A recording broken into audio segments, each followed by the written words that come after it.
Hello everyone, this is Siddhu sir. Welcome back to tell. ఈరోజు ఈ క్లాస్లో మీకు నేను యాడ్వర్బ్స్ అంటే ఏంటి, అవి ఎన్ని టైప్స్ ఉన్నాయి, వాటి గురించి క్లియర్గా నేను ఎక్స్ప్లెయిన్ చేయబోతున్నాను. సో దానికంటే ముందు అసలు మనం యాడ్వర్బ్స్ అంటే ఏంటో చూద్దాం.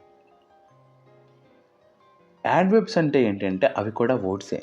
ఆ వర్డ్స్ ఏం చేస్తాయంటే వెర్బ్స్ని, యాడ్జెక్టివ్స్ని, వేరే యాడ్వర్బ్స్ని మోడిఫై చేస్తూ ఉంటాయి. అంటే మోడిఫై చేయటం అంటే ఏంటి అంటే అవి ఎలా జరిగాయి, ఎప్పుడు జరిగాయి, ఎంత బాగా జరిగాయి అని చెప్పడమే మనకి యాడ్వర్బ్స్. ఇప్పటి వరకు మీరు చూసిన యాడ్వర్బ్స్ అన్నీ ఎల్వైతో ఎండ్ అయ్యాయి, వాటినే యాడ్వర్బ్స్ అంటారు అనుకుంటాం. అలానే కాదు, ఇంకా వేరే కూడా ఉంటాయి. అవి కూడా చూద్దాం, మనం టైప్స్లో నేర్చుకుందాం. సో ఇప్పుడు టైప్స్ ఏంటో చూద్దాం.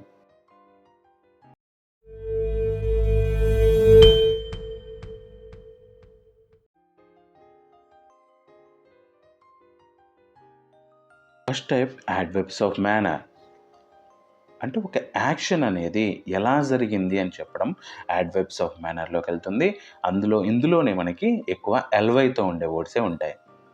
Quickly, slowly, happily, carefully, rudely, ఇలా మనం చెప్పుకోవచ్చు అనమాట. Example sentence: she runs quickly, తను ఫాస్ట్గా పరిగెడుతుంది, త్వరగా పరిగెడుతుంది, ఇలా చెప్పుకోవచ్చు. Next type adverbs of time. So పేర్లోనే ఉంది టైం, ఎప్పుడు జరిగింది అనేది. టైం గురించి ఎప్పుడు జరిగింది, నిన్న, ఇవాళ, రేపా, లేదంటే త్వరలో జరుగుతుందా, తర్వాత జరుగుతుందా, ఇప్పుడు జరుగుతుందా, అలా ఆ టైంని మెన్షన్ చేయడం అనేది మనకి యాడ్వర్బ్స్ ఆఫ్ టైం అవుతుంది. Example: he will call you later, అతనికి తర్వాత ఫోన్ చేస్తాడు. అంటే ఇందులో లేటర్ అనేది మనకి ఏమవుతుంది, యాడ్వర్బ్స్ ఆఫ్ టైం అవుతుంది. Next type adverbs of place. Place, ఆ ప్లేస్ని ఇండికేట్ చేస్తాయి అన్నమాట మనకి, ఆ యాక్షన్ ఎక్కడ జరుగుతుంది. అందులో హియర్, దేర్, ఎవ్రీవేర్, అవుట్ సైడ్, ఇన్సైడ్, సమ్వేర్, ఇలా మనం చెప్పుకోవచ్చు అనమాట. Example: she looked everywhere for her keys. So తన కీస్ కోసం తను ప్రతి చోట వెతికింది. ఎవ్రీవేర్, ప్రతి చోట వెతికింది. Next type adverbs of frequency. అంటే ఫ్రీక్వెన్సీ అంటే ఒక పని ఎంత తరచుగా జరుగుతుంది, ఎంత గ్యాప్లో జరుగుతుంది, అంటే ఎప్పుడూ జరుగుతుందా, అప్పుడప్పుడు జరుగుతుందా, ప్రతిరోజు జరుగుతుందా, కొన్నిసార్లు జరుగుతుందా, ఇలా అనమాట. ఎగ్జాంపుల్ చూడండి: ఆల్వేస్, నెవర్, అసలు ఎప్పుడు జరగదు. ఆఫెన్, తరచుగా జరుగుతుంది. సమ్టైమ్స్, అప్పుడప్పుడు జరుగుతుంది. రేర్లీ, ఎప్పుడో ఒకసారి జరుగుతుంది. అంటే రేర్లీ మీన్స్ అరుదుగా. So sentence: they always go to the gym in the morning. So వాళ్ళు జిమ్కి మార్నింగే వెళ్తారు. ఇప్పుడు వెళ్తారు, బట్ వెళ్ళినప్పుడు మార్నింగ్ వెళ్తారు, ఇలా అనమాట. Next type adverbs of degree. అంటే ఒక యాక్షన్ లేదా ఒక యాడ్జెక్టివ్ లేదా ఇంకొక యాడ్వర్బ్ అనేది దాని యొక్క ఎఫెక్ట్ ఎలా ఉంది, ఎంత తీవ్రంగా ఉంది, ఎంత బాగా ఆ పని జరుగుతుంది లేదా ఎంత బాగా ఆ పని జరగట్లేదు అని చెప్పడమే adverbs of degree. Example: very, quite, almost, too, enough, ఇలా చెప్పవచ్చు. Example: the movie was quite interesting. ఆ మూవీ అనేది మంచి ఇంట్రెస్టింగ్గా ఉంది, ఇలా చెప్పుకోవచ్చు.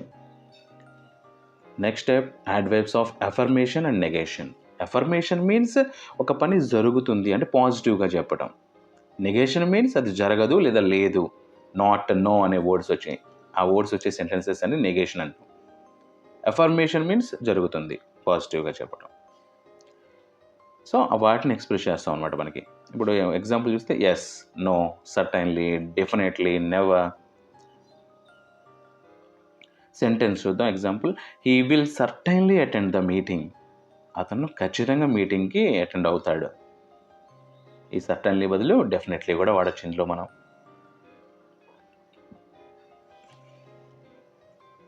Next type interrogative adverbs.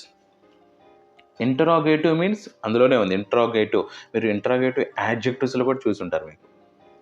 So మరి ఇక్కడ ఇంటరాగేటివ్ ఆ వర్డ్ చూసినప్పుడు అది యాడ్జెక్టివ్ అవుతుందా, లేదంటే యాడ్వర్బ్ అవుతుందా అనేది ఎలా తెలుస్తుంది మనకంటే, సెంటెన్స్‌ని మనం ఎవ్రీడే ఇంగ్లీష్‌ని కమ్యూనికేషన్ ఫాలో చేస్తూ ఉన్నప్పుడు ఆటోమేటిక్‌గా మనకే అది అర్థమైపోతుంది. అది ఎప్పుడు యాడ్వర్బ్ అవుతుంది, ఎప్పుడు యాడ్జెక్టివ్ అవుతుందనేది. ఇందులో వెన్, వేర్, వై, హౌ ఇవన్నీ కూడా where did you go yesterday example చూస్తే మనం. సో, ఇలా ఇవి మనకి ఇంట్రాగేటివ్ యాడ్వర్బ్స్ అవుతాయి. ఇవి ఇంట్రాగేటివ్ యాడ్జెక్టివ్స్ కూడా అవుతాయి మనకి. ఆ సిట్యుయేషన్ బట్టి, ఆ సెంటెన్స్ యొక్క సందర్భాన్ని బట్టి. Next type relative adverbs. ఇవి కూడా అవే వర్డ్స్, ఇంట్రాగేటివ్ లాగే. బట్ మరి ఏంటి డిఫరెన్స్ అంటే, ఇందులో ఎగ్జాంపుల్ చూద్దాం. మనం ఇప్పుడు when, where and why. When అనేది రిలేటివ్‌లో ఎప్పుడైతే, ఇంట్రాగేటివ్‌లో అయితే ఎప్పుడు. వేర్ అనేది రిలేటివ్‌లో అయితే మనకి ఎక్కడైతే అని వస్తుంది. ఇంట్రాగేటివ్‌లో ఎక్కడ. వై అనేది ఇక్కడేమో మనకి రిలేటివ్‌లో అయితే ఎప్పుడు, ఎందుకైతే అని వస్తుంది. అదే అందులో అయితే ఎందుకు అని వస్తుంది. ఇలా ఆ వేరియేషన్ మనం అర్థం చేసుకోవాలి. ఎగ్జాంపుల్ సెంటెన్స్ చూద్దాం. This is the place where we met. మనం తెలుగు మామూలుగా చెప్పుకుంటే ఇదే మనం కలిసిన ప్లేస్ అయిపోయింది. కానీ సెంటెన్స్ ఎగ్జాక్ట్ ట్రాన్స్‌లేషన్ చూద్దాం. This is the place where we met. ఇదే ఆ ప్లేస్ ఎక్కడైతే మనం కలిసామో అని వస్తుందనమాట. అంటే ఇలా ఇందులో ఏముంది, వేర్ అనేది ఎక్కడైతే అనే మీనింగ్ వచ్చిందనమాట. ఇలా ఆ రిలేటివ్‌కి, ఇంట్రాగేటివ్‌కి కన్‌ఫ్యూజ్ అవ్వకుండా యూజ్ చేసుకోవచ్చు మనం. సో, ఇవే మనకి 8 టైప్స్ ఆఫ్ యాడ్వర్బ్స్ అనేవి.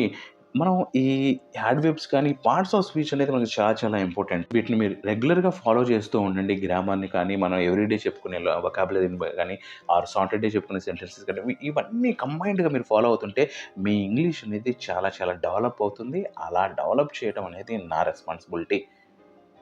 So, that's for today. Signing off.